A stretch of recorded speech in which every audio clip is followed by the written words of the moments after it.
my Christmas show. Good evening, everyone. We'd ask that everyone please stand. The Tuscaloosa City Council has now come to order. We'll begin tonight's meeting with our prayer, and then we ask that you remain standing for our Pledge of Allegiance. Let's bow our heads, please. Dear God, bless our proceedings tonight. Give us the wisdom to know what is just and the strength to do what is right. Amen. Amen. I pledge allegiance to the flag of the United States of America and to the republic for which it stands, one nation, under God, indivisible, with liberty and justice for all. Please be seated. Approval of the minutes. Make a motion to approve the minutes. Second. It's been moved and seconded that the minutes are approved. Voting, Mr. Wilson. Yes. Yes. Yes. Yes. Aye. Here. Yes. I'm going to say that the minutes were approved. I'm going to ask our council president to join us, to join me at the podium here. Today, we are honoring Dixie Griffith Day in Tuscaloosa, and I'm going to ask Ms. Griffith to please come forward, if you would. Y'all are in for a real treat. I'm going to read this proclamation into the record, and then I'm going to ask Mr. Tyner to introduce our special guest. So whereas Dixie Griffith, the beloved daughter of the legendary actor Andy Griffith, has embraced and honored her father's kindness, humility, and community spirit, inspiring generations to cherish family, tradition, and the enduring values of American culture. And whereas Dixie Griffith has been an advocate for preserving her father's contributions to television history and the profound impact and cultural identity of Mount Airy, North Carolina, the inspirational for the fictional town of Mayberry, celebrated by fans worldwide. And whereas Dixie has supported and collaborated with local organizations and initiatives in Mount Airy, ensuring that her father's memory continues to benefit through tourism, cultural programs, and charitable causes. And whereas Dixie Griffith's steadfast commitment to family values, philanthropy, and her active role in sharing her father's legacy through public appearance and events has strengthened the bond between generations who find inspiration in the values portrayed in the Andy Griffith Show. Now, therefore, be it resolved that I, Walt Maddox, on behalf of the City Council, do hereby proclaim December 10th, 2024 to be Dixie Griffith Day in Tuscaloosa, and encourage all citizens to join me in honoring Ms. Griffith and her embodiment of the values that continue to inspire and uplift us all. And as a fan of the Andy Griffith Show, how cool is it to have Dixie here with us? Mr. Tyner, if you would introduce Ms. Griffith. Thank you, Mayor. It is indeed always a great pleasure and honor to see my friend, actually Kenneth Junkin, and with the Mayberry tribute artist. You may remember Barney, David Browning used to come to Tuscaloosa a lot, and they would do the Mayberry Days and help with City Fest years ago. But the real-life daughter of Andy Griffith joined them a few years ago, and she is in Tuscaloosa. Actually, she wanted to spread some Christmas cheer. She's going to visit Capstone Village, Crimson Village, the Legacy. They're going to several churches and children's groups, just telling the story about Andy Griffith. And then also she's going to be an elf, I believe, too, for a special Santa Claus. So we just are so excited to have her here. And again, I can't imagine having a father that's probably the most famous name and face in the entire world, and that's Andy Griffith. Dixie Griffith. Hello. Hi, everybody. Thank you, Kip, Walt, Kenneth, everybody on the council. I am so honored to be here, and I just adore Tuscaloosa. It's a wonderful place to be, and I'm a little bit speechless of this wonderful, wonderful gift that you've given me, and I'm so grateful to be here and thrilled that I get to help spread a little bit of Christmas holiday spirit and cheer around to anybody and everybody. So thank you so very much. I truly am honored, and it's thank you. Oh my gosh, wait a minute. Ask Kip, because I think he asked me that this morning and I don't remember what I said. Oh, I like Opie the Birdman. That's I think is my favorite. When Opie killed the bird, you know. He was in remorse. Well, and then he became the mama, and he, helped them fly away, so. Oh, yeah, that's right. Yep, the baby birds fly away. Yeah, it's wonderful, but there's no bad episode. They're all absolutely wonderful, and it's wonderful to be standing here in front of all of you tonight. So thank you all. Thank you. Let me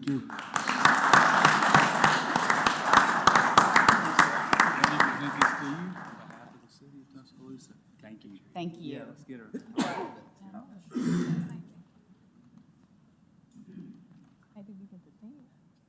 Oh, where are we going?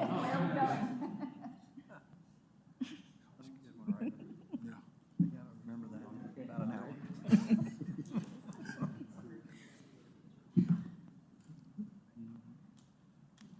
All right. Thank you so much. Bye-bye. Hey. Do we have any council announcements tonight? Any agenda item comments by citizens? No, sir. Under unfinished business, clerk. This grants tentative approval of terrace at Skyland Park, a planned unit development. It's bedtime in Mayberry, so. You gotta go. So moved. Second. It's been moved in second. Mr. Pond. Thank you, Mayor and Council. So this was continued in October. This is a PUD request, the terrace at Skyland Park, planned unit development consisting of 26 single-family residential lots and one open space lot on about 10.2 acres located at 9153rd Street East, south of the existing Skyland Park subdivision, and this is in Council District 7. The location of the property here, currently vacant today. They're proposing 26 single-family homes, mixture of brick, hardy board, stone, and vinyl siding, 2-bedroom, 3-bedroom, and 4-bedroom plans, and then the estimated price point, $100,000 to $200,000. Here's the layout of that, of this PUD that they're proposing, and some elevations showing what those might look like. So this does conform to framework. Framework identifies this as suburban residential, which does allow for single-family houses, range of lot sizes, housing size, and styles. And you can see that future land use character map here as suburban residential. Planning Commission did unanimously recommend to approve this rezoning at their September meeting. You have any questions for me? Any questions for Mr. Pons? Thanks. Okay. If the petitioner or petitioner's representative here, if you would, please give your name and address. Thank you. Brock Corder, 1307 25th Avenue. I'm the CEO of the Builders Group, and Mr. Mayor, Mr. Chairman, members of the council, thank you for the opportunity to speak with you. Also, I want to express my appreciation for each of you. You previously supported this project in 2022 when we came before you seeking approval, and I appreciate that. Following that approval, we invested about $200,000 in this project to finish up the design and move the project forward. Unfortunately, as most of us know, the interest rate market changed about that time, and so it affected our buyers' ability to purchase homes.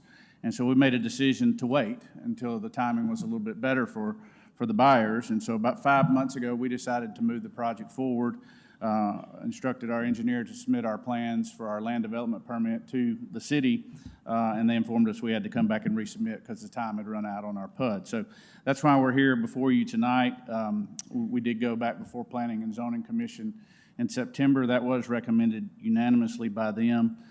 We only had one family of 3, I believe, in opposition, maybe 1 or 2 more, but I believe it was very few people there.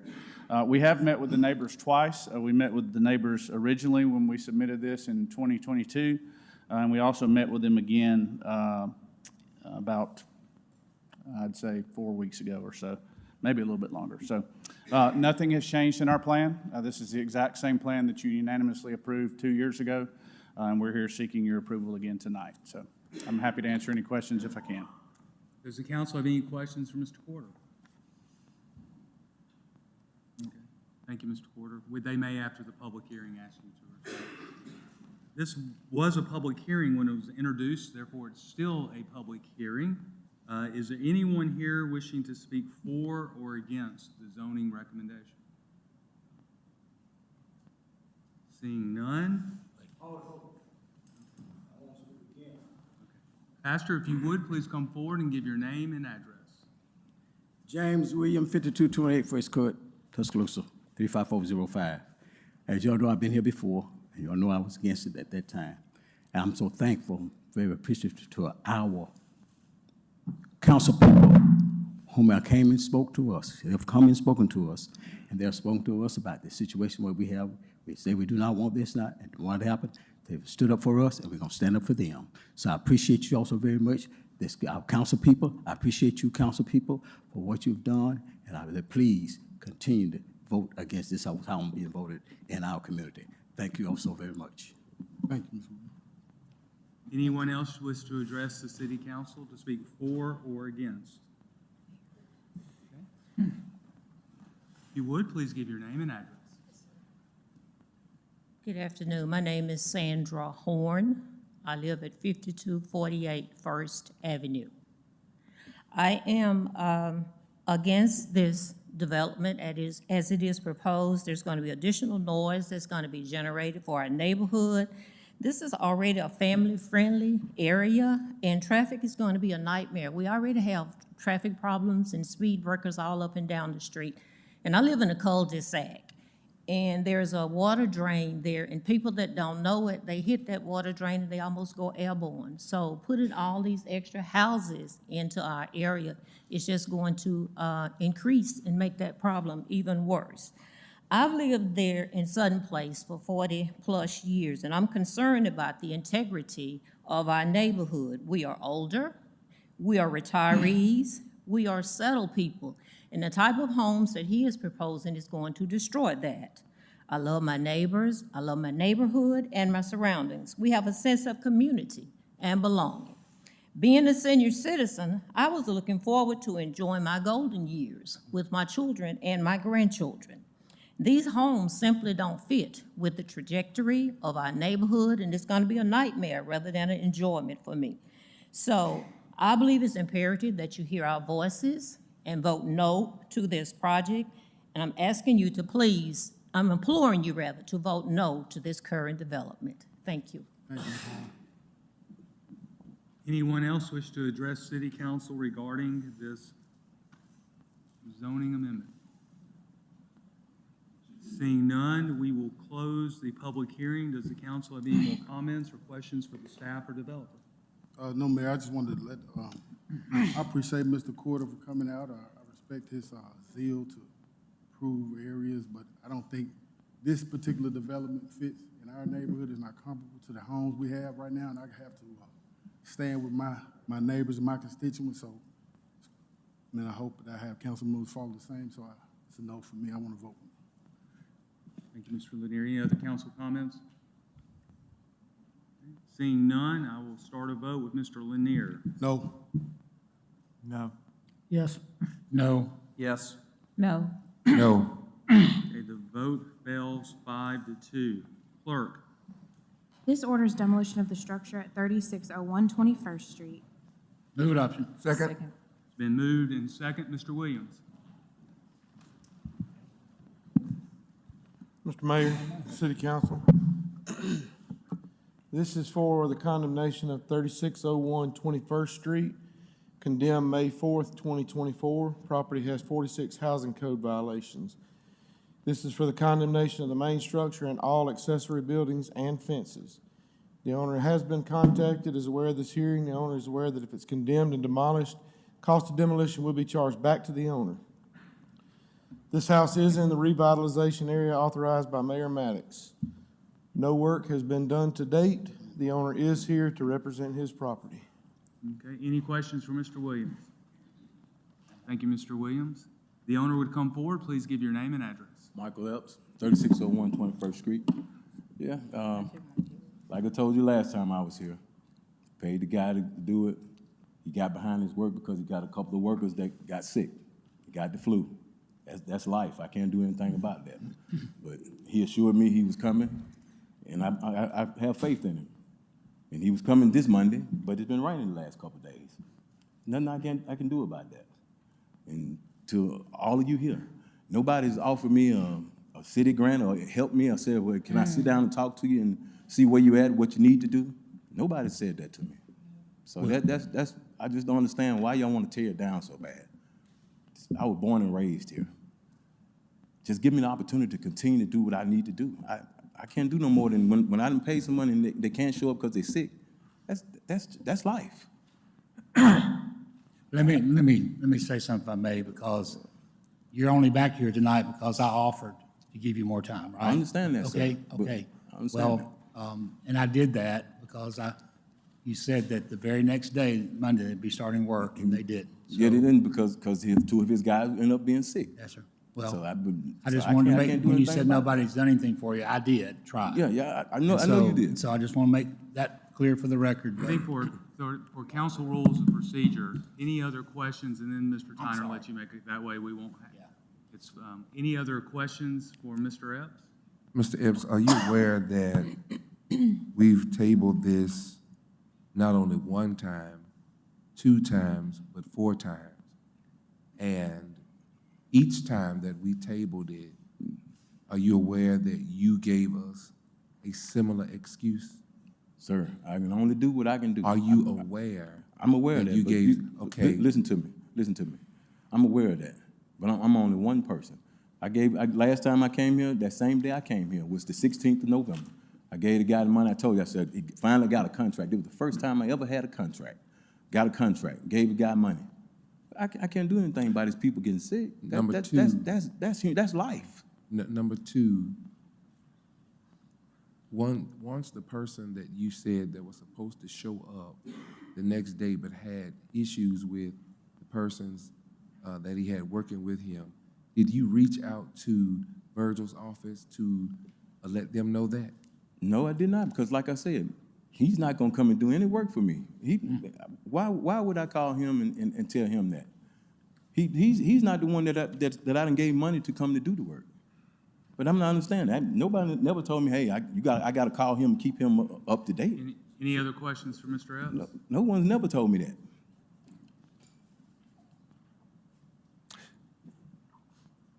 Are you aware that we are trying to rid our community of blight, and we have removed over 150 blighted properties from 2021 up until this point? Yeah, those people probably weren't trying to do anything. I'm trying my best to do it. Because this is where I come from. Man, you really don't understand. If you've been where I've been and you came from where I came from, this guy right here, he knows me. He know where I came from. I came from there, I didn't go to no jail. I didn't go to jail until I was a grown man. I didn't go to no jail, I didn't do nothing. I did what my mother told me to do.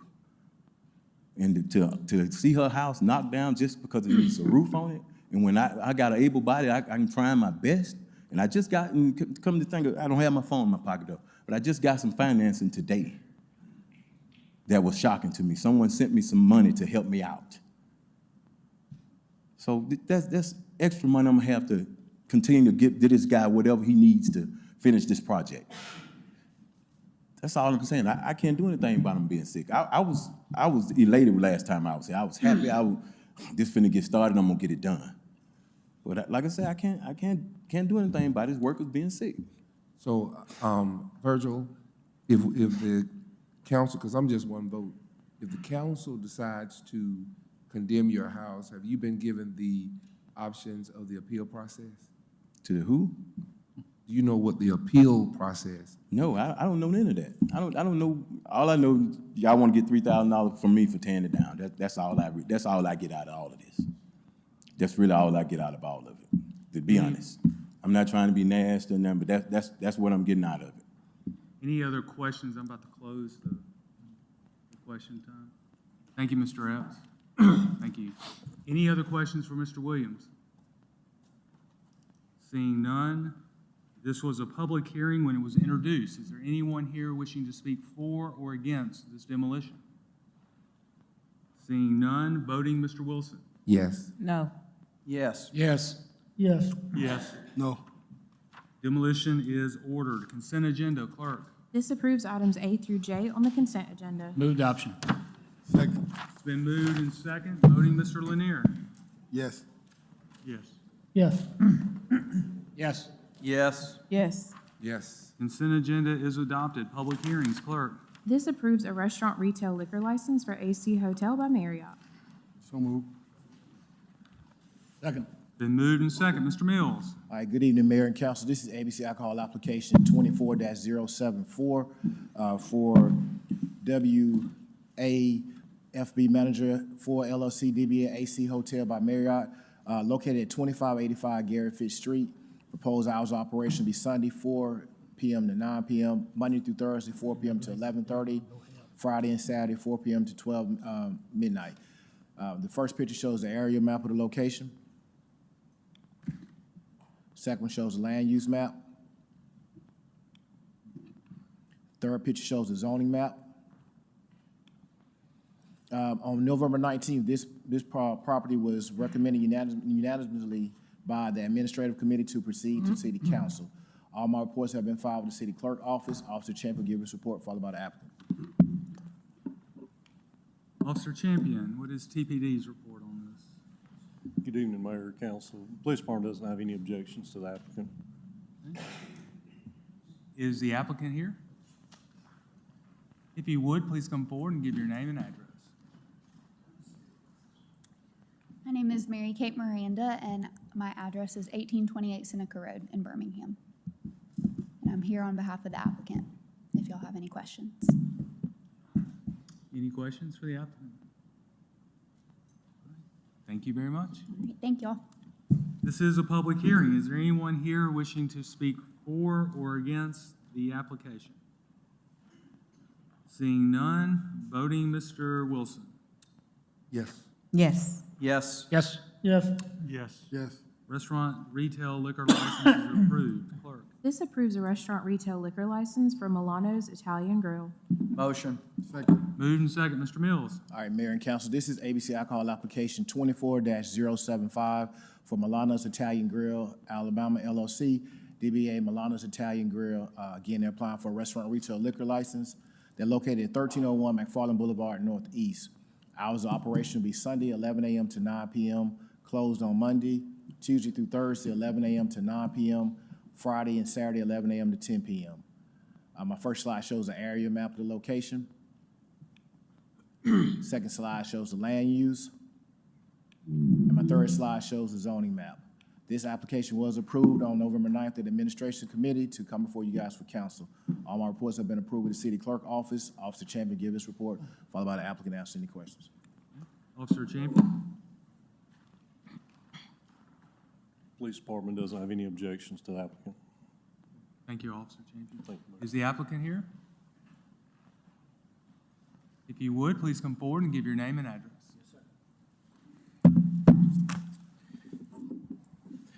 Hey everyone, my name is Tony. We own Milano's Italian Grill. I want to thank the mayor and the city council, and it's a pleasure to be here, part of this community and this city, and serve you guys. Any questions for the applicant? I just want to make a comment. Welcome to the district. Your restaurant's really good. We ate there the other night. Congratulations. Thank you, I appreciate it. Look forward to eating there. Yes, sir, please. Any other questions? Sounds like you've got some fans. Please, thank you. This is a public hearing. Is there anyone here wishing to speak for or against this license? Seeing none, voting Mr. Lanier. Yes. Yes. Yes. Yes. Yes. Yes. Yes. Restaurant retail liquor license approved. Clerk. This orders demolition of the structure at 2842 18th Street. So moved. Second. It's been moved and second. Mr. Williams.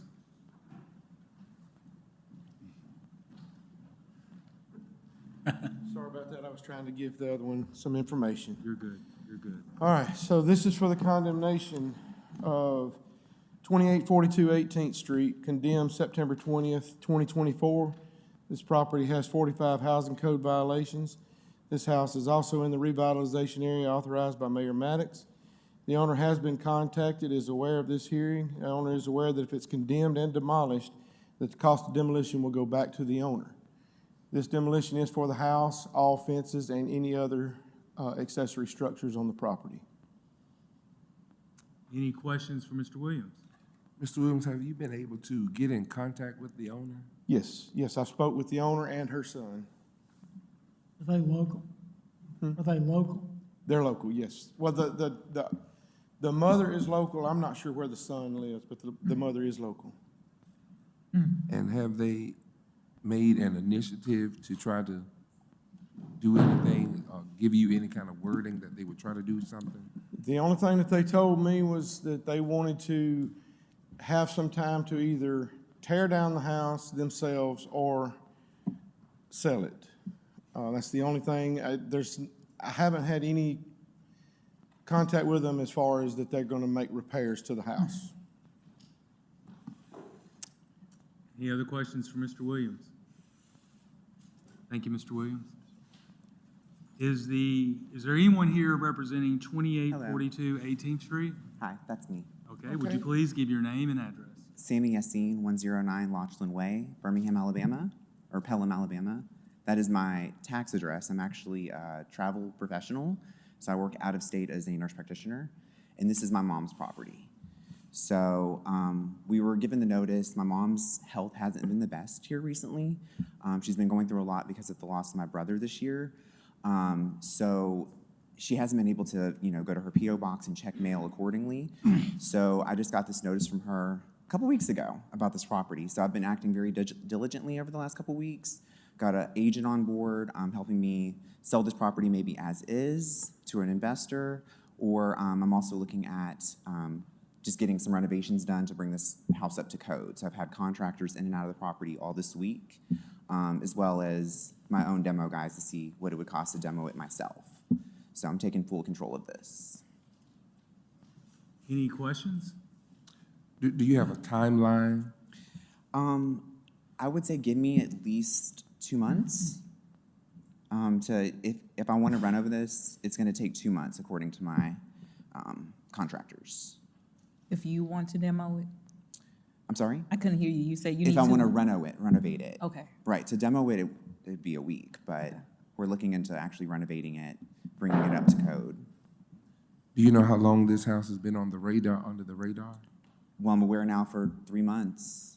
Yeah, but I didn't get the notice until just a couple weeks ago, and I work out of town. So, my mom was just trying not to put too much on my plate at that time. So she just kind of kept her lips sealed on it and was trying to handle it on her own, but she just can't. I'll take full control. I don't know. I'm willing to give him my 60 days. I'll do 60 days. Okay. If it ain't, You got it? you know my deal. Yes, sir. Are you aware that there's been squatters in the house I'm on aware. multiple times? So I'm working on getting the home boarded. Okay. Yeah, I'm aware. The squatters is a major issue. And as you've seen with the previous petitioner, we're given 60 days. Within those 60 days, we really need to see progress. Oh, absolutely. And so how soon can you have the house boarded up? Oh, within the week. Within a week? I so move that we give him 60 days. Second. I second. Now, I want to say one thing. You said that it's happened many times the years I've been down here. If you have elderly, I don't know how old your mother is, but post office boxes, often things are left there. They're not checked. Yeah. Like a home or mailing address at home. Yes, sir. So going forward with things like this, you may want to do Have like more I had to mail do, and forwarded make the sure I other had way. my name, had my address on things. Yes, sir. Okay. Absolutely. And I would want to add, from a staff's perspective, we certainly appreciate and sympathize with what you're going through, and hope the council seems intent to do 60 days, which I think is wise.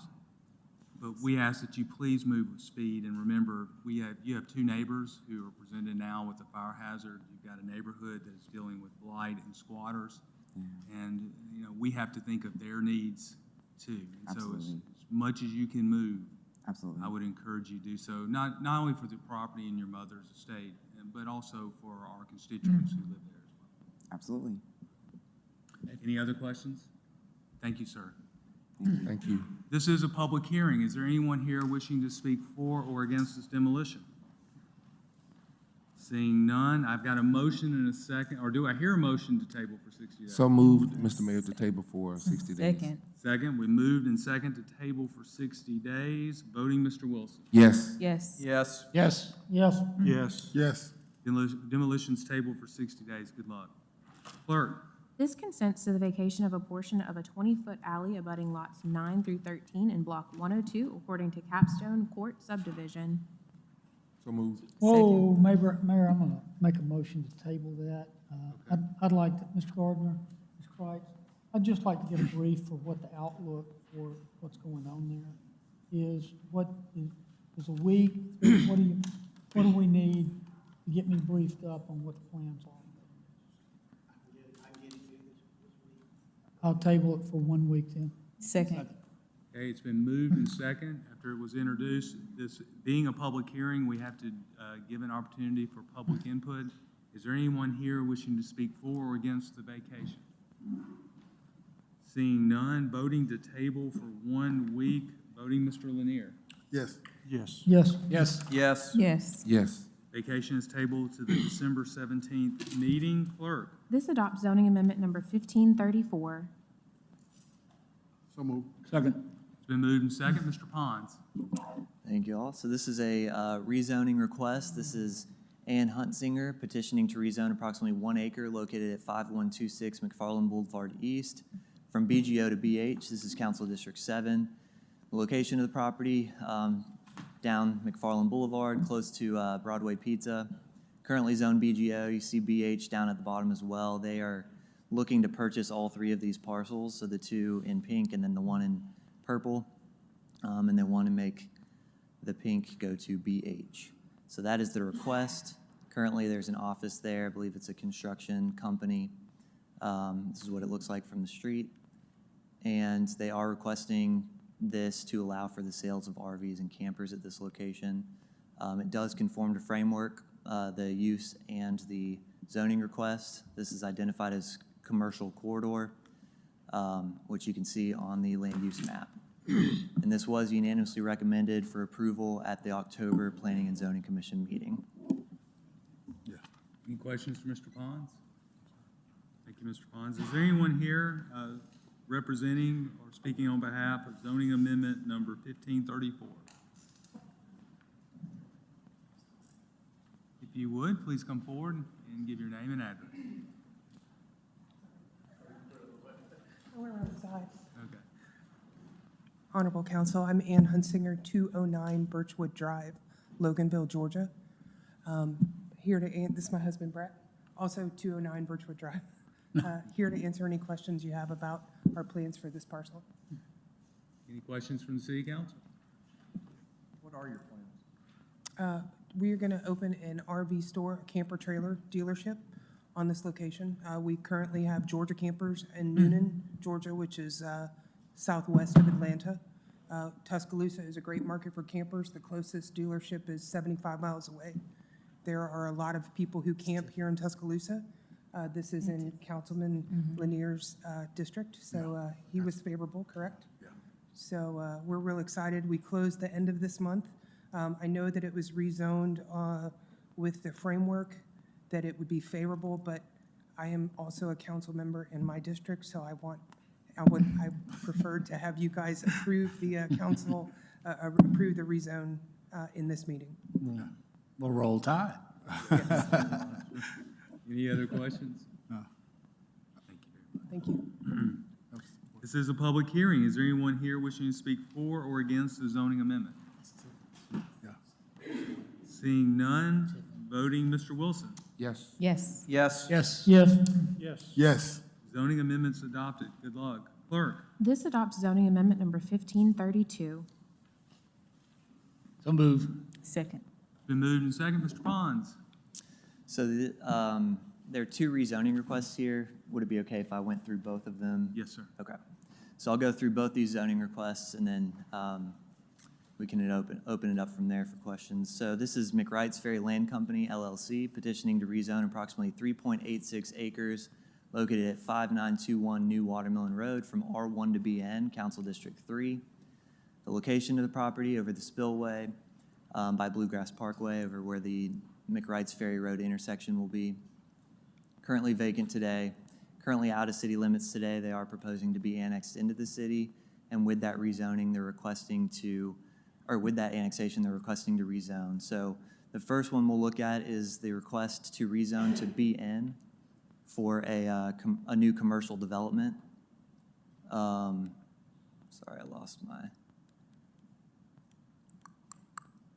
And so we've got the overall site plan here. So on the left-hand side, this is the request for the BN portion. So you can see they are proposing a fuel canopy, a retail building, convenience store along with that, and then to the north, a retail building as well. And then I lost my clicker. This does conform to framework. Framework does identify this as limited commercial on the future land use character map. So the intended use and the intended zoning request does conform to that. You can see here the limited commercial on that commercial portion. Limited commercial is identified here. And there's some just kind of points that I want to bring up. So they generally exist near prominent intersections within a neighborhood or at its edge. It does allow for multifamily residential uses as well. Small-scale commercial and retail services, as well as small-scale multifamily residential would be appropriate in a limited commercial area. The Planning Commission did unanimously recommend to approve this rezoning request at their October meeting. We'll get into the next one. So this is same location, but they are requesting to rezone 1.92 acres from R1 to RMF1. Again, the location. So this portion is to rezone for a new multifamily residential development. So again, the overall site plan, but if you go on the right-hand side there, this portion is the RMF1 rezoning request. So this is going to be in a proposed apartment building with some amenities there as well. Again, this does conform to framework. Framework identifies this portion as traditional neighborhood edge. So the intended use as well as the zoning request conform to it. So you can see that portion here on the future land use character map. And some area, the traditional neighborhood edge does include areas for small lot attached or multifamily dwellings at a single family scale, as well as some commercial. And this was recommended to be approved by a vote of 8-1 at the Planning and Zoning Commission October meeting. And I can answer any questions now, but there is the petitioner does have a presentation as well.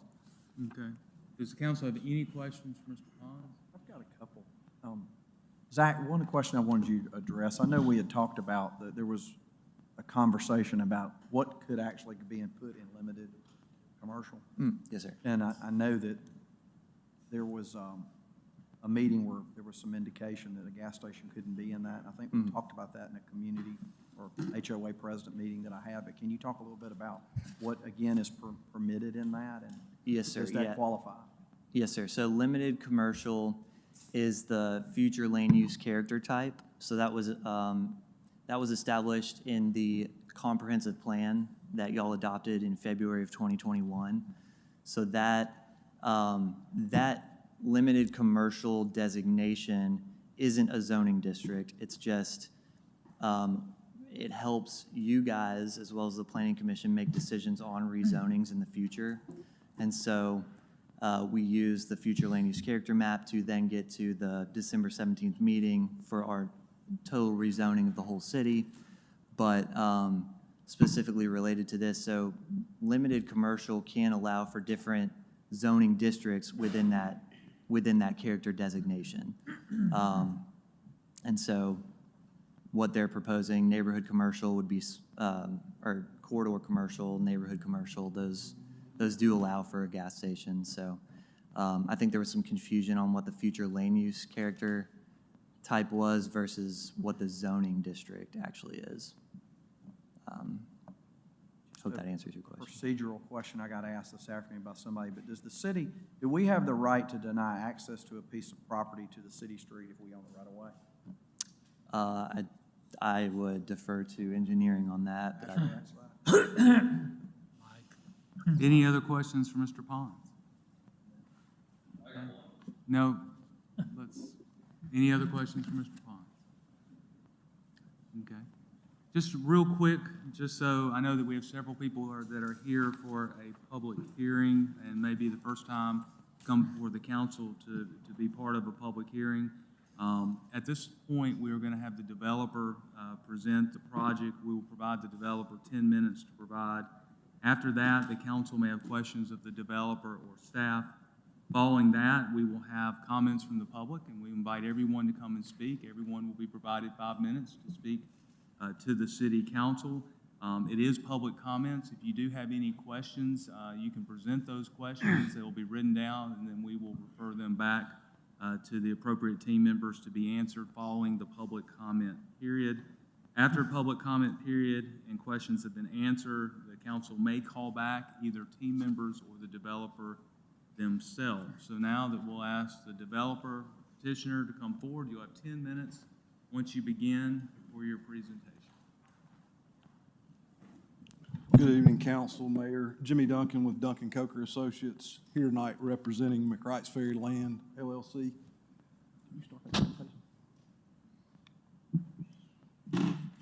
Hunter Plott with McWright's Ferry Land is here with me tonight as well. The architect, back up here. The architect is Ward Scott Morris. They were not able to join us tonight.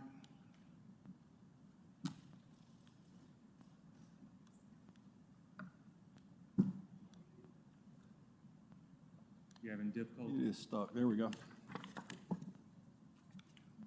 Okay, so what Zach touched on, our proposed annexation overall in totality is 5.6 acres, 3.68 of which is for proposed BN zoning, and the balance of the acreage is 1.92 for the proposed RMF1 zoning. The BN component has Building 1, which houses the convenience store, is just a touch under 11,000 square feet. Building 2, just a touch under 9,000 square feet, which is standalone retail. The RMF1 zoning proposal is 21 apartment units, 16 of which are 2-bedroom units, 4 1-bedrooms, and 4 3-bedrooms. One thing we wanted to touch on, the framework stuff in this discussion, in discussions like this, and, this is one of many, many that we're going to have what I feel like are going to be many in this area. This is the first. The framework code gives you guys the ability to have this rigid regulatory platform to control this stuff. An example that I had in my closing remarks, and I'm going to go ahead and mention, is, anybody that lives in Acadian Place that has to drive down McWright's Ferry Road and look at that boat and RV storage yard that's 2 acres, that's right on McWright's Ferry Road with zero control, get ready, because there's going to be more of it. If the city cannot get control of this stuff, I'm afraid we're going to be faced with a disaster. And I live in this district, very close to this site, in fact. And I'm very, very concerned about it.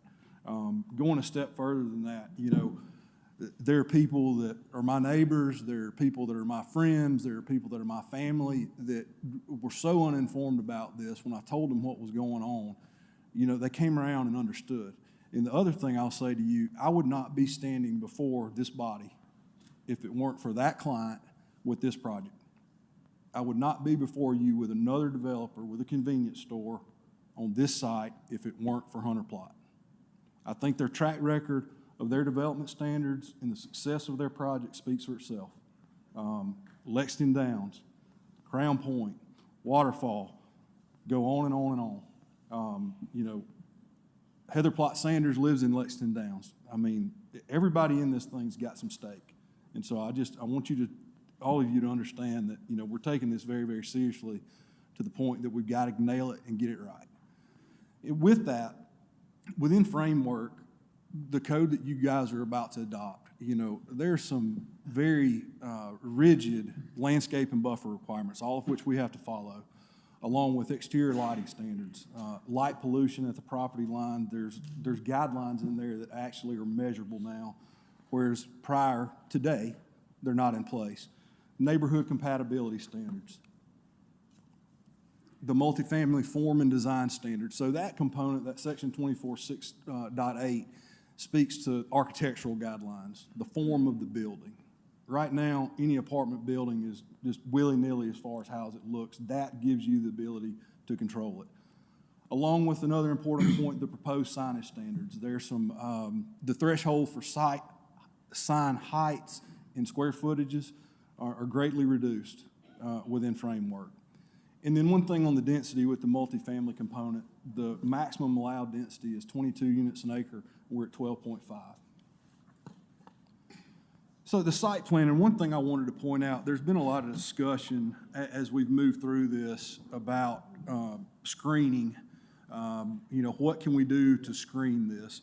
So Hunter and I actually have a call with the landscape architect this coming Thursday, this Thursday of this week, in fact, to talk about what we're expecting for the landscaping at this entrance. So as it stands today, there's a buffer that is south of the current Bluegrass Parkway, the soon-to-be former Bluegrass Parkway within that purple area.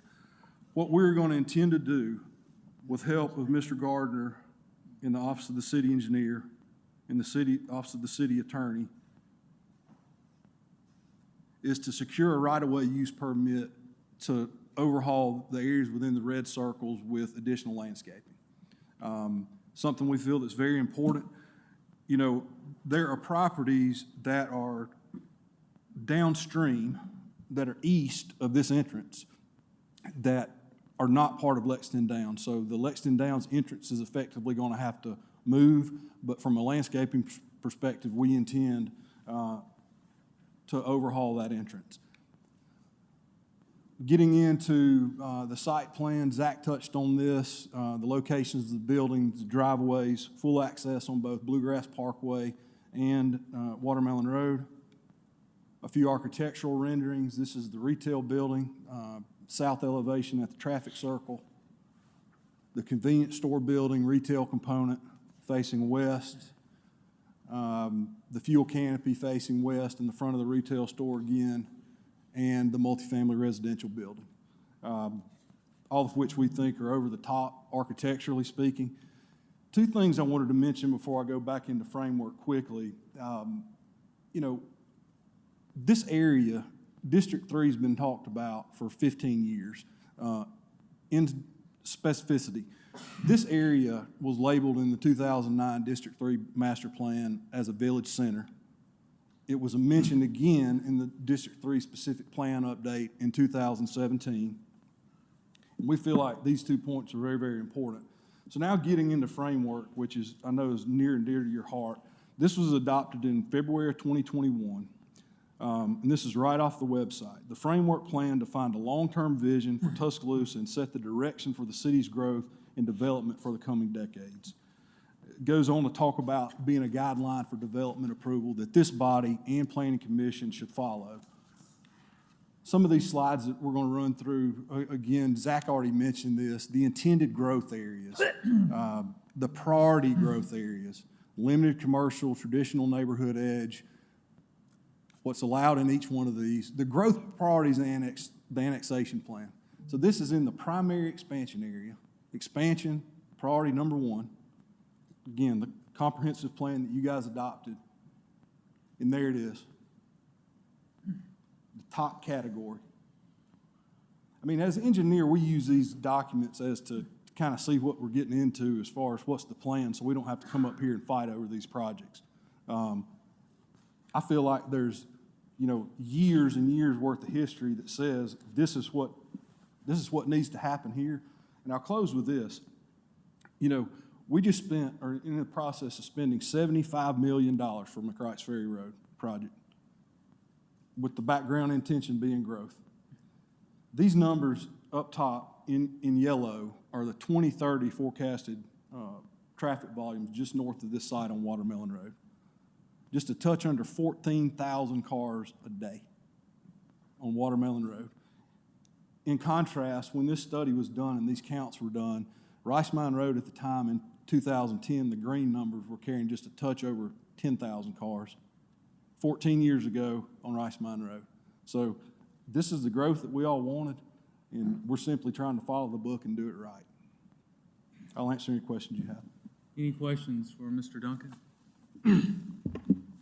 Jimmy, will you talk a little bit about, there were a lot of questions about that ingress and egress off of Bluegrass Parkway. I know there were, the developer, y'all looked at several different iterations of that. Where does that stand? Yes, let me, Mr. Crowe, let me go back.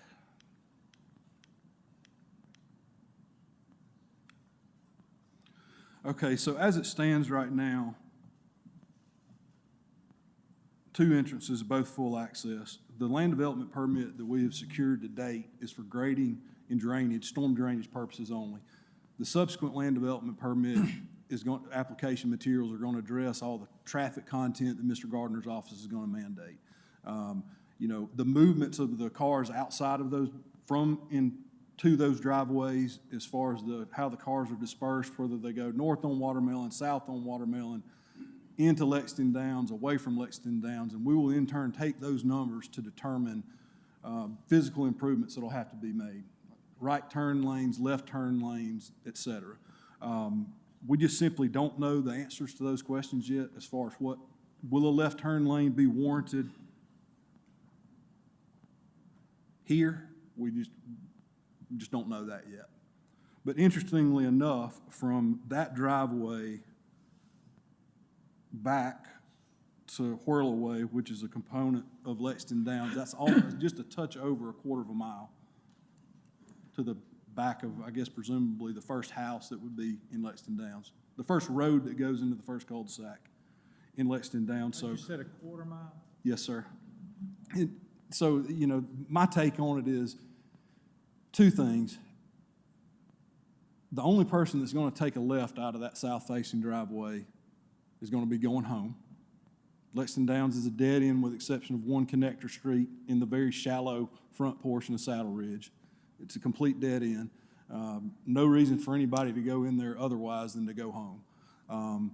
The other thing that this driveway does, it's going to present an ability for a driver to come out, approach the new signal. This is the new arrangement of the new intersection that's starting to take shape up there right now. Huge, massive intersection, 4 and 5 lanes in each direction as you look at it.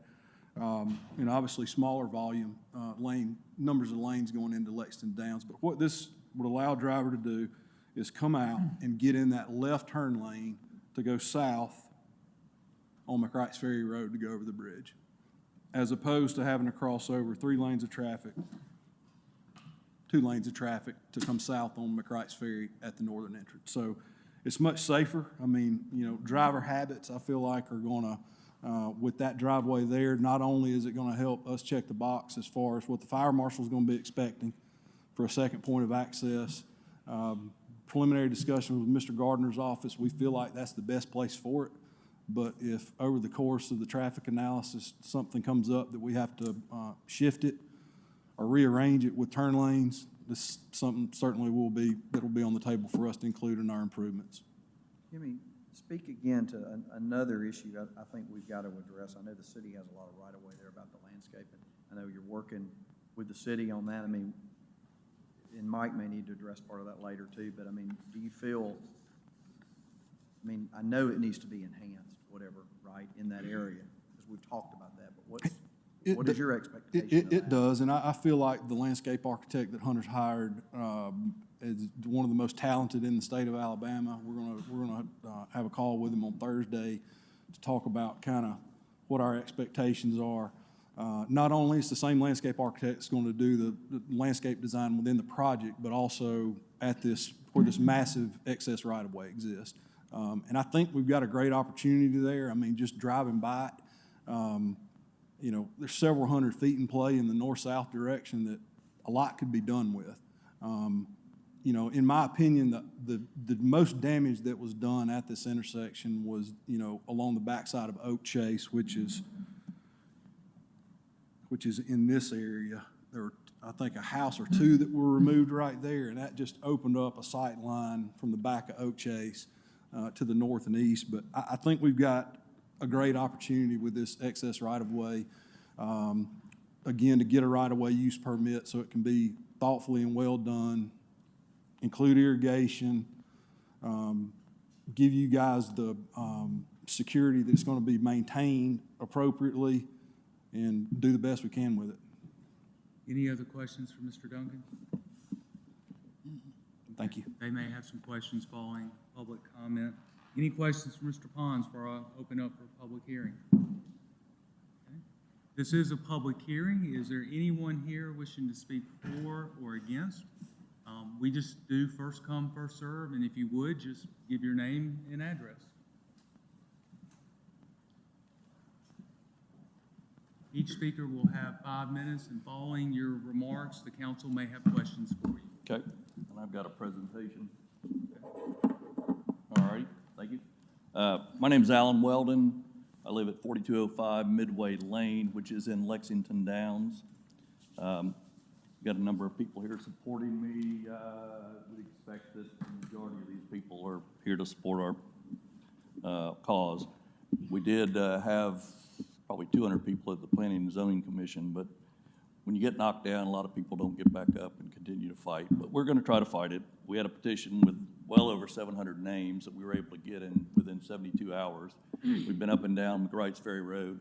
There's nobody that wants this. It's not needed. It's unnecessary.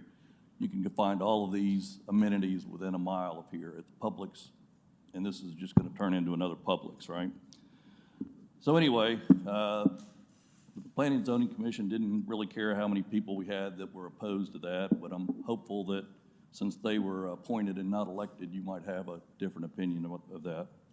And President Tyner, I know you made the comment earlier in the pre-briefing meeting that a lot of those people weren't going to be affected because they weren't close by there. Well, everybody that goes through this intersection is going to be affected by this. This is going to be the busiest intersection in North Tuscaloosa. Anyway.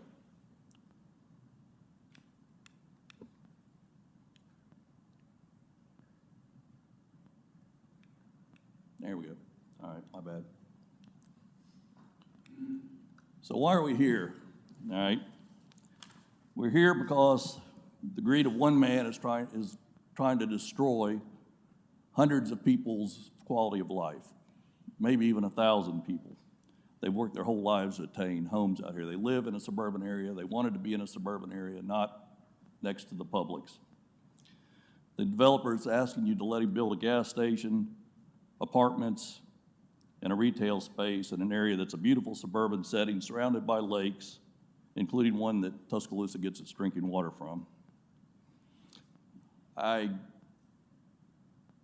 guess Zach Pons knows more about the framework than I do, but he made a comment at the January 31st meeting that limited commercial did not allow for gas stations. So maybe he's changed his opinion since then, or maybe you can just make it whatever you want to do. But anyway, that appears to be the case. With the McWright's Ferry Road extension, it's expected there would be some development. And 200 yards north of this, there's 34 townhomes coming in. We didn't oppose that. We're not opposed to reasonable development.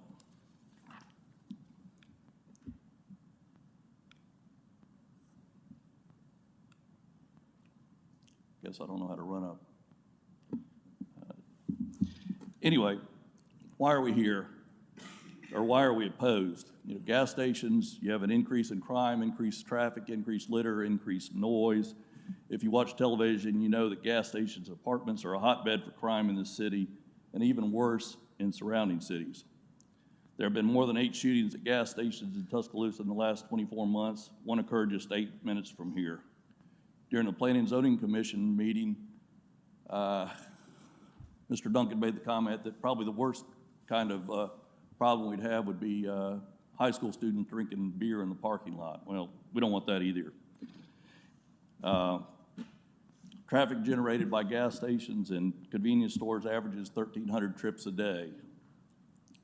If you look south, if you look at the apartment problem, it's an increase on the strain, got a transient population, destroy home value, and surrounding homes become run down and neglected. If you look at the lofts in Riverview, the city got burned after the tornado when complexes like the lofts and then Riverview got built, and then 2 years later they looked terrible. They were having to be fixed, right? The city recently tried to pass a tax to help with overcrowded schools. Apartments provide very little revenue for schools. The city will receive approximately $5,000 a year from this apartment complex. We all know that the 24 apartments is just the beginning. The developer says he has 600 acres in the surrounding area. So if you let that small apartment complex come in, he'll come back for more because you've set the precedent. And apartments are often sold to investors. They come down, run down in a few years. When they can't be rented out, they become Section 8 housing. And property values decrease by 12 to 16% when they're in proximity to a convenience store or apartment. I know I'm going to run out of time, but I hope you'll give me just a little bit of leeway. Mr. Weldon, unless the council has any objection, I'll give you, since you had a little trouble getting going, give you another 2.5 minutes. Okay, I appreciate that.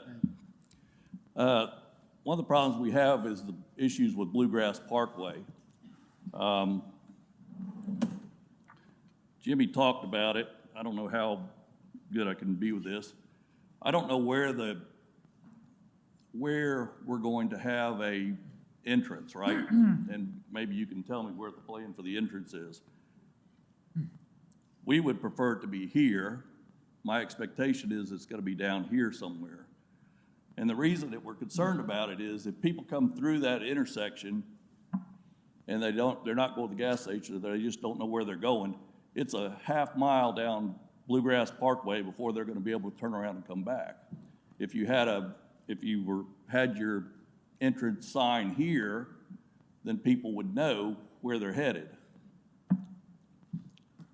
So anyway, that's another problem that we have.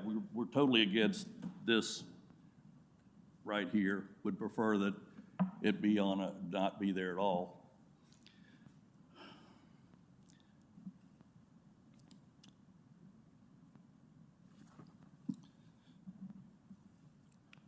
So county versus city, why annex, right? The developer threatening, or maybe threatening is too strong a word, but anyway, basically told the Planning and Zoning Commission that they would build it regardless of whether it's in the county or the city. We don't believe that's necessarily true. He says he wants to do the right thing. If he wants to do the right thing, he can do it in the county as well as he can do it in the city, right? The real reason he wants to be in the city is access to city schools, alcohol sales on Sunday, and of course, city sewer. What we would ask, the residents are most concerned about the apartments. If you're gonna annex this, we ask that you not annex it and allow apartments to come in for the reasons that I talked about previously. Anyway, and we would really prefer this to be tabled until after January 21st so that we could have some more time to work on this. Anyway, we had been told in the past, we had a meeting of a number of residents, homeowners with Mr. Plott. We were talking about rental properties, and somebody asked him if they said they'd heard a rumor there was gonna be a gas station out there, and he shook his head no. So we really don't trust anything he says, so I don't know, maybe they'll abide by the framework documents, maybe they won't. Additionally, there's 7 more acres behind this, right, that nobody knows what's gonna happen. Mr. Weldon, we're at the time. All right. Is there any questions that the council has for Mr. Weldon at this time?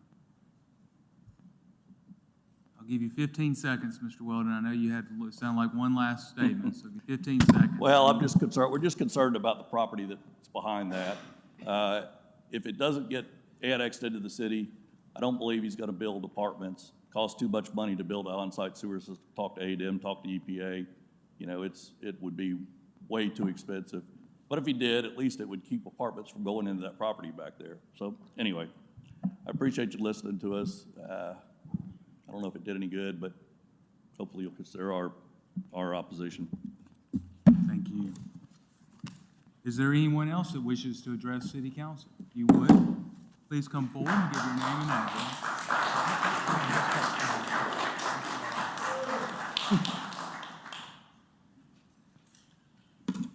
Hello, my name's Terry Boyles. I live at 5634 Bluegrass Parkway. And what I wanted to talk about is we have a committee that we met with several representatives of our committee, and the mayor was there, and Norman was there, and also a representative for Mr. Plott. And None of us want this to happen, but we did come up with a list that we had some concessions that we asked for. And what I want to do is I want to read through the list. It's not very long. Just some concessions that if this was to happen, that we would like to have. And so the first one is eliminate the egress, ingress from the project on Bluegrass Parkway. Add additional landscaping features both on the developer's property and city right-of-way to screen the project, and ask that all signage should be minimized and installed at ground level, which he did address some of that. Eliminate the back access road from the gas station apartments onto Bluegrass Parkway.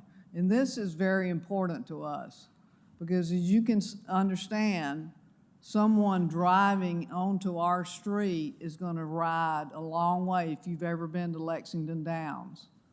My house is the second house on the right, and it's a long way down there, and it takes a while to turn around. And if it's someone that they don't know where they're going, or if it's someone looking for mischief, we don't want people riding down into that neighborhood that don't need to be there. And there's kids down that road. There's lots of kids. So for our people that live in that neighborhood, we just don't want strangers riding in our neighborhood. And if you live there, you wouldn't either. So as I read through these, I really want you to picture yourself living in our neighborhood. And listen to the people today. If you could picture yourself living in our neighborhood, I hope you'll do that. Another thing we discussed is giving up control of the Lexington Downs HOA.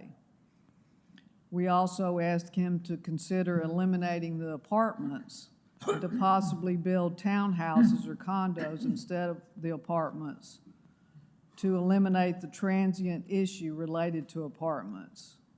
And could an office building be proposed instead of apartments or condos? Is it possible to have a restaurant in the retail spaces? This is what we got back. No kid-friendly amenities were planned for the apartment parcel, with only a possible dog walking trail, but no pool or playground.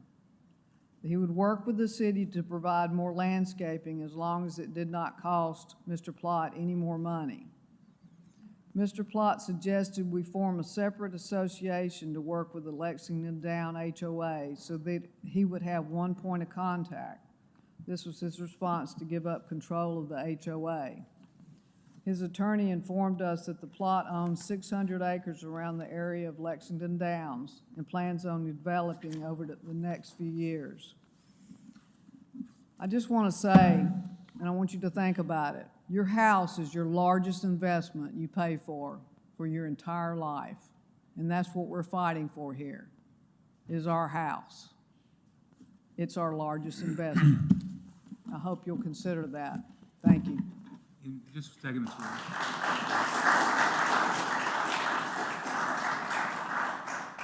Any questions, Ms. Wells? Okay. Anyone else wish to address City Council tonight?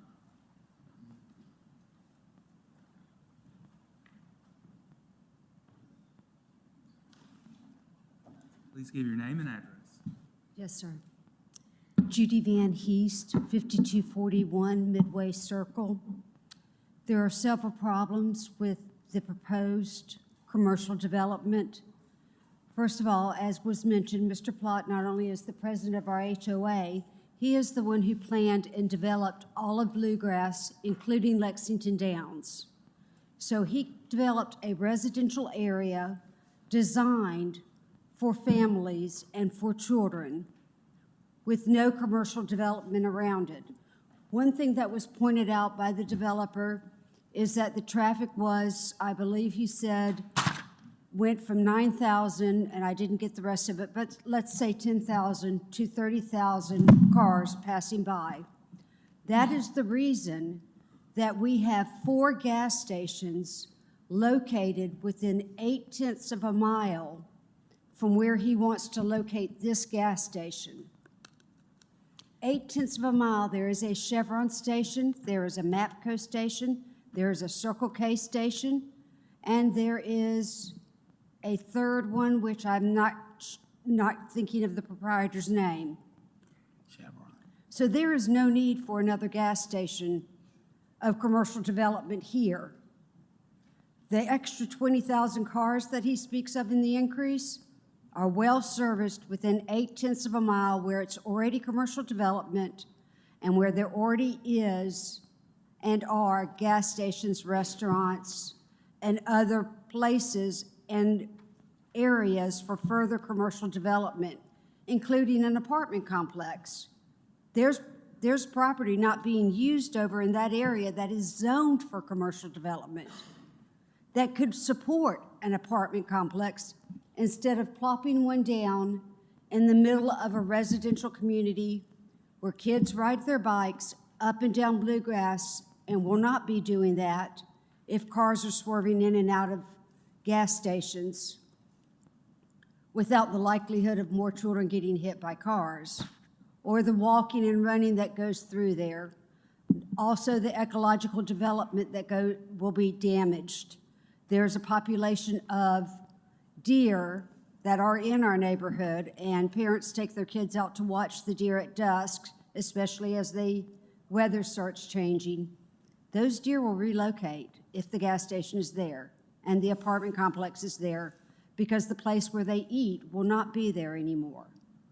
And the places where they drink will not be there anymore. And the only reason I bring that up is not just for the environment, but that's part of the development Mr. Plott had when you set up a residential area that's over 20 years old in its inception, and the people who bought the homes expected it to be purely, and were told, some of them by their realtors, that it would be purely residential. The last point that I want to make, I've got 1 minute and 45 seconds to do this, is I have lived through what is being proposed now in Arrowhead Country Club area in Montgomery, Alabama. First, it was a gas station. Then it was a Walmart. Then it was another store. And then you have an entire commercial development in a residential area, and our home lost over $100,000 in its value due to the commercial development that started with one gas station. So this is a very slippery slope. When you start taking residential areas and making them commercial areas, you are going to lose the residential area, especially when the commercial needs are serviced, not in a mile, 2 miles, 3 miles, 8/10 of a mile from the proposed gas station. And not in the middle. He said that the first subdivision in Lexington Downs and Bluegrass was Whirlaway. He's correct. That may be the mileage that he said, but across the street, if you look at the plat that had the development with the gas station, directly across the street are homeowners, an elderly couple. One man he fought in, I believe it was the Vietnam War, who lost his legs. They immigrated here 40 years ago from Cuba, and they've been living in this residential area, and their home, when they walk out their door and go to the right, their home will be hit by the gas station. I'm talking about just across the street of Bluegrass. So the impact of this, your choice, we're asking you to please not let this happen to our neighborhood. Thank you.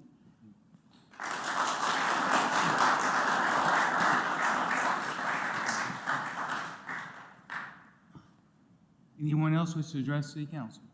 If you would, please give your name and address. Hello, my name's Bailey Mapp. I live at 6633 Dunbarton Drive, which is Shamley Green subdivision. It's just up the road from Lexington Downs. My wife and I served 30 years in the military, traveled all over, got moved all over. Thanks, wasn't fishing for it, but thank you. We are not rich people. We lived on a government salary, and we saved for 30 years to come home and buy a home in a residential area of Tuscaloosa. And when we bought our house 10 years ago, we were told that, incorrectly, but we were told that it was from the North River down to the spillway had been annexed into the city as R1 or R2 residential. And that's why we bought a home in there. And it's been that way for 10 years, and we love the area. And we have seen what happens in other areas like Taylorville or even on Rice Mine when it's the commercial development starts, is that the property values are destroyed. The gain that the city is going to get from whatever taxes come from this gas station and a little apartment building will be nothing compared to the loss of the property taxes from the values of the homes that are deteriorated from this kind of development out there. I have emailed and texted, called, and talked to many people out there, and I haven't found one person that lives over the spillway that wants this development. And I just think a city like Tuscaloosa deserves an area that is residential. Everything doesn't have to have commercial properties on it.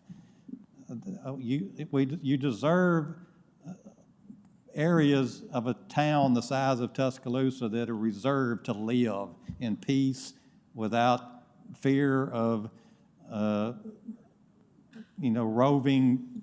We already have problems in this city where just gangs come through the neighborhoods pulling on car doors every night, practically. And that, frankly, went up when the Bryant Bridge opened. It just exacerbated it. And when the new bridge opened, it's probably just going to be exacerbated even more.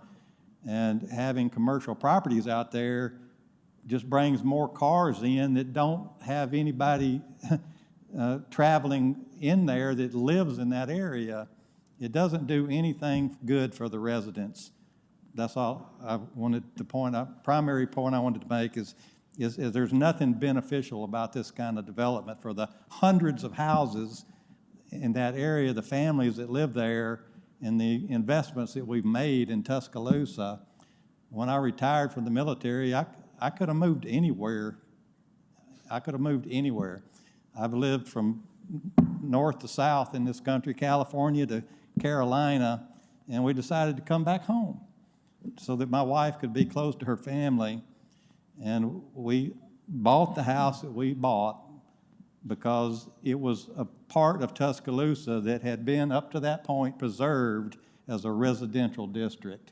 And we just asked that you keep it that way. Thank you very much.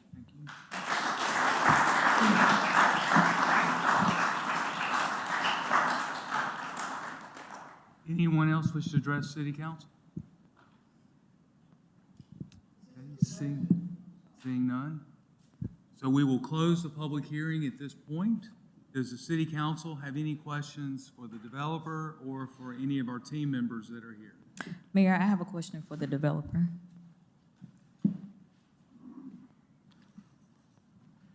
Yes, ma'am, Councilor Howard. Yes, I would like to know if this is not annexed into the city, what are your plans to move forward? If what, I'm sorry? If this is not, Okay. I think generally it's going to be the same project, maybe just not as nice aesthetically, but because of the guidelines that are in place with framework. This project's going to be very expensive. The traffic study that I mentioned a little shortly when I was earlier up here, I'm pretty certain it's going to warrant a left turn lane southbound on Watermelon Road.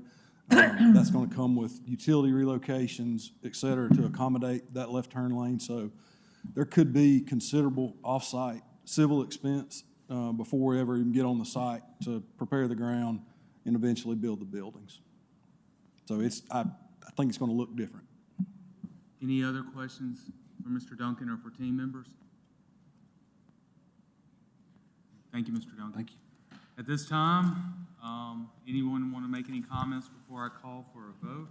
Mayor, I would just like to say, I've had the opportunity to vote on this on the Planning and Zoning Commission, and I would just like to say that this is my second time hearing it, and I have entertained phone conversations and emails from many of you that were in opposition of it, but my reasonings for voting in favor of it, again, of both, is because one of the speakers spoke about gas stations being a hotbed for crime in the city. But if this project is not annexed into the city, then I'm concerned about what will seriously happen to the integrity of the communities, the neighborhoods surrounding this property. Because that means that without this annexation, that there will be no regulations. And without these regulations, that means that there will be no standards concerning the building materials. There will be no parking standards, there will be no use standards, and that means that you could end up with a business that might seriously decrease the value of your home in significant ways by having a tattoo parlor at this location or a liquor store. So once again, I would just like to say that I'm in favor of this project, and those are my reasons why. I think that's the biggest issue is we would have no control over this whatsoever if it's not zoned in the city. I agree. Any other council comments? One thing I said earlier, Mr. Weldon, I think it was during pre-council, was, good or bad in some cases, the new improvements to McWright's Ferry Road. This is just the beginning. And I think we're going to have more and more of these because of the opportunities and things that we can't control that developers are going to develop now they'll have an increased opportunity to do so. And Mr. Weldon probably heard me say this too, was, if it's going to be done, I'd rather it be done with regulations as opposed to no regulations. So that's just want to make clear what my thoughts were and what I tried to say during pre-council, but I also believe it's just beginning. Any other council comments before I call a vote? Mr. Mayor, I have gotten a lot of phone calls and emails about this issue. I have tried to respond to everybody that has text or called me. I can't tell you how many phone conversations I've had with a lot of different people. I am hopeful that based on conversations that we had earlier, that some of the issues that were brought up when we met with the HOA presidents will be addressed as far as the landscaping goes. I still want to see what happens with this study with this ingress and egress on Bluegrass Parkway that I know is a very big issue in the signage. I believe in the new regulations, there's ways to work through that. But I do appreciate everyone's comments and for being here tonight. I know this is not it's a difficult thing for a lot of you. Any other comments by city council members? Yes, sir, Mr. Mayor. Let me thank each presenter tonight for coming to present their cases. I believe it is the sentiments of our city, especially for me, that every community is safe, every neighborhood is eradicated of what was said about defiant characters. We want every neighborhood to be like that in our city. And so with that being said, also, I came with mixed emotions, but listening to the framework and reading the framework, our city is in a trajectory of upward growth, and sometimes growth causes tension, but we will make it through this. Mayor Maddox, may I double dip for just 1 second? Yes, sir. I'm sorry, but I was with, I've probably spoken with Norman, Councilor Crowe, in the past 3 months, probably more than anybody, all combined, actually, and through the Sports Illustrated situation, I'm attending meetings with him, with his residents, just to support and to see what people were thinking. But regardless of how this goes, one thing, probably the counselor is, and I don't have any idea how he's going to vote. We talked earlier, I don't know.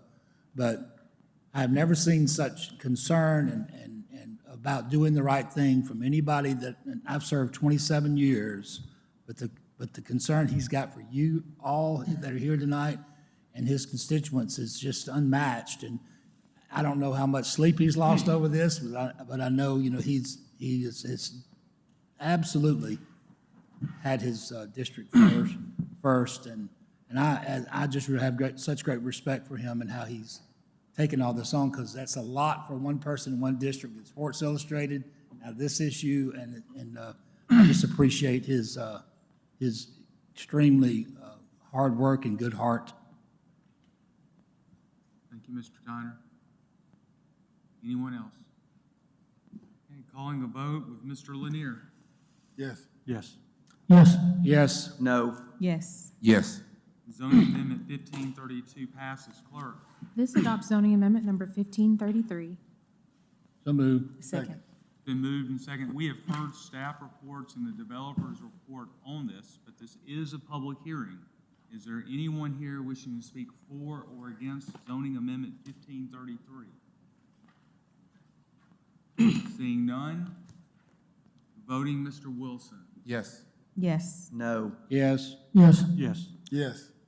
Zoning amendment 1533 is passed. Do I hear a motion to recess for about 7 minutes? So moved. Second.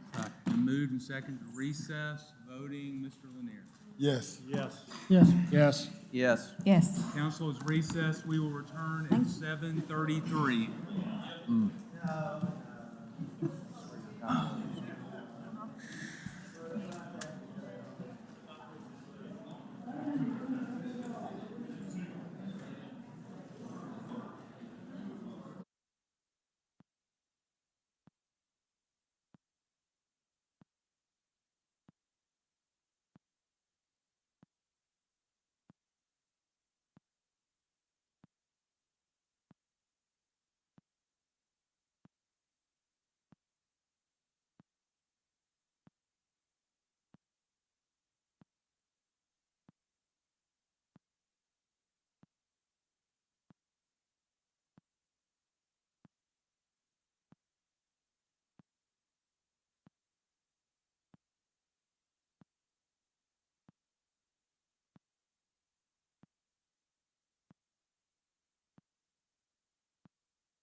All right, do I hear a motion for the council to reconvene?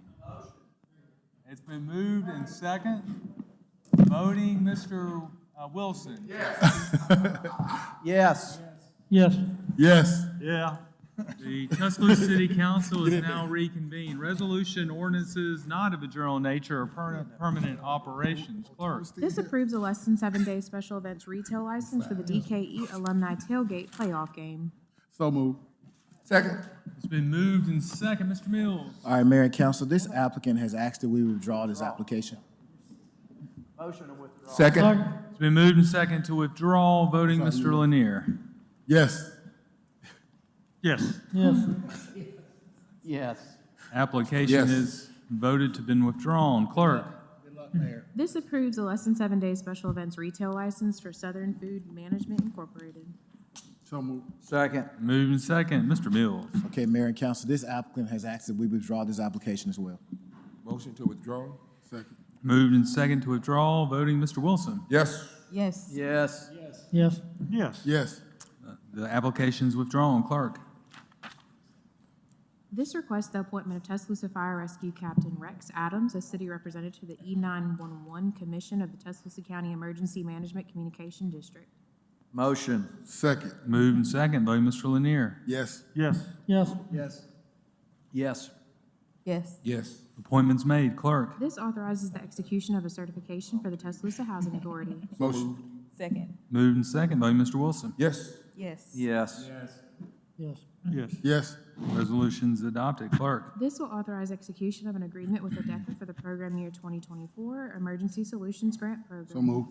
Second. Moved and second. Voting, Mr. Lanier? Yes. Yes. Yes. Yes. Yes. Yes. Resolution's adopted. Clerk? This adopts policies and procedures relating to Section 3 program requirements. Motion. Second. Moved and second. Voting, Mr. Wilson? Yes. Yes. Yes. Yes. Yes. Yes. Resolution's adopted. Clerk? This will adopt the City of Tuscaloosa's Let's Paint, Let's Renovate program policies and procedures. So moved. Second. Moved and second. Voting, Mr. Lanier? Yes. Yes. Yes. Yes. Yes. Resolution's adopted. Clerk? This authorizes execution of the 2024 application for certification to the Arbor Day Foundation. So moved. Second. Moved and second. Voting, Mr. Wilson? Yes. Yes. Yes. Yes. Yes. Resolution's adopted. Clerk? This approves job class specifications for the Tuscaloosa Police Department. So moved. Second. Second. Moved and second. Voting, Mr. Lanier? Yes. Yes. Yes. Yes. Yes. Yes. Resolution's adopted. Clerk? This will authorize the disbursement from District 1 improvements funds. Motion. Second. Moved and second. Voting, Mr. Wilson? Yes. Yes. Yes. Yes. Yes. Yes. Resolution's adopted. Clerk? This authorizes the purchase of equipment, supplies, or services from Jerry Pate Turf and Irrigation. Motion. Second. Moved and second. Voting, Mr. Lanier? Yes. Yes. Yes. Yes. Yes. Yes. Resolution's adopted. Clerk? This authorizes the purchase of equipment, supplies, or services for various departments. So moved. Second. Moved and second. Voting, Mr. Wilson? Yes. Yes. Yes.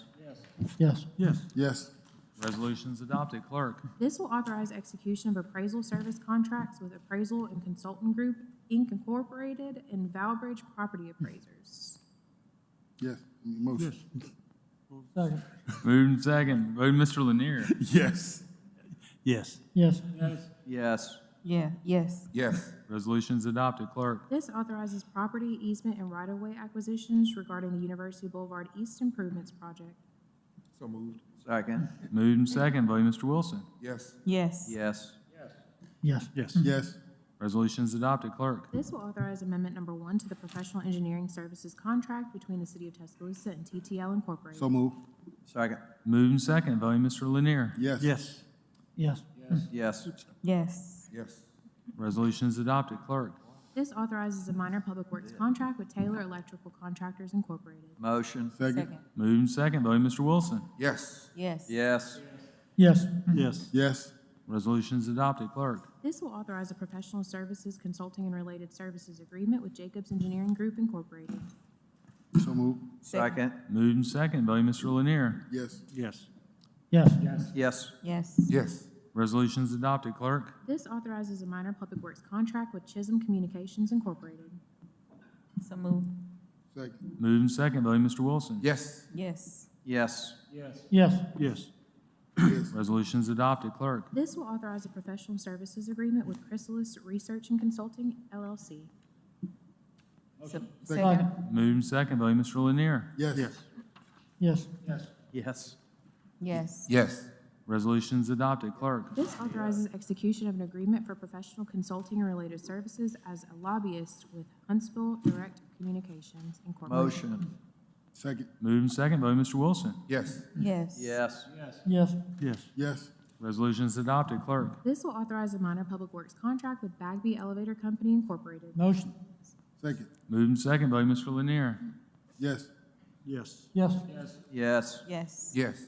Resolution is adopted. Clerk. This authorizes a minor public works contract with Green Acres Landscape Services, LLC. So moved. Second. Moved and second, voting Mr. Wilson. Yes. Yes. Yes. Yes. Yes. Resolution is adopted. Clerk. This will authorize a minor public works contract with Isbel Installation Incorporated. Motion. Second. Moved and second, voting Mr. Lanier. Yes. Yes. Yes. Yes. Yes. Yes. Resolution is adopted. Clerk. This authorizes a minor public works contract with J&J Construction Services, LLC. Motion. Second. Moved and second, voting Mr. Wilson. Yes. Yes. Yes. Yes. Yes. Yes. Resolution is adopted. Clerk. This will authorize a minor public works contract with Jimmy Hall Plumbing Company Incorporated. So moved. Second. Second. Moved and second, voting Mr. Lanier. Yes. Yes. Yes. No. Yes. Yes. Resolution is adopted. Clerk. This authorizes a minor public works contract with Warrior Security, LLC. So moved. Second. Second. Moved and second, voting Mr. Wilson. Yes. Yes. Yes. Yes. Yes. Yes. Resolution is adopted. Clerk. This will authorize execution of agency funding agreements for the City of Tuscaloosa 2024 Emergency Solutions Grant Program. Second. Moved and second, voting Mr. Lanier. Yes. Yes. Yes. Yes. Yes. Resolution is adopted. Clerk. This authorizes amendment number 3 and execution of the amendment to the subrecipient agreement with Habitat for Humanity of Tuscaloosa. So moved. Second. Moved and second, voting Mr. Wilson. Yes. Yes. Yes. Yes. Yes. Yes. Resolution is adopted. Clerk. This will authorize amendment number 1 to the fiscal year 2025 Water and Sewer Reserve for Future Improvements Fund budget. Motion. Second. Moved and second, voting Mr. Lanier. Yes. Yes. Yes. Yes. Yes. Resolutions adopted. Ordinance of resolutions of general nature of permanent operation for introduction. Clerk. This amends Exhibit A and B of Section 1942 of the Code of Tuscaloosa. Motion. Moved and second, voting Mr. Wilson. Yes. Yes. Yes. Yes. Yes. Second. Moved and second, voting Mr. Lanier. Yes. Yes. Yes. Yes. Yes. Yes. Yes. Exhibits are amended. Clerk. This adopts a severe weather preparedness sales tax holiday for certain covered items for 2025. So moved. Second. Moved and second, voting Mr. Wilson. Yes. Yes. Yes. Yes. Yes. Yes. Yes. Call for unanimous consent. Second. Moved and second, voting Mr. Lanier. Yes. Yes. Yes. Yes. Yes. Yes. Yes. Tax holidays approved. Clerk. This reappoints LaPerry Howell to the Board of Directors of Tuscaloosa County Parking and Transit Authority. Move adoption. Second. It's been moved and second, voting Mr. Wilson. Yes. Yes. Yes. Yes. Yes. Yes. Yes. Call for unanimous consent. Second. Moved and second, voting Mr. Lanier. Yes. Yes. Yes. Yes. Yes. Yes. Yes. Appointment is made, auditing accounts. This authorizes the payment of bills. Thank you, Bill. Gibbs. Moved and second, voting Mr. Wilson. Yes. Yes. Yes. Yes. Yes. Yes. Yes. Bills are paid. Citizens' comments and other communications. Any citizens wish to address the city council tonight? Seeing none, subject to the exercise of mayoral veto and ordinances of general nature or permanent operational, applicable departments hereby order to otherwise implement council policy this day enacted. Move adjourn. Second. Moved second to adjourn, voting Mr. Lanier. Yes. Yes. Yes. Yes. Yes. Yes. Yes. Get it done.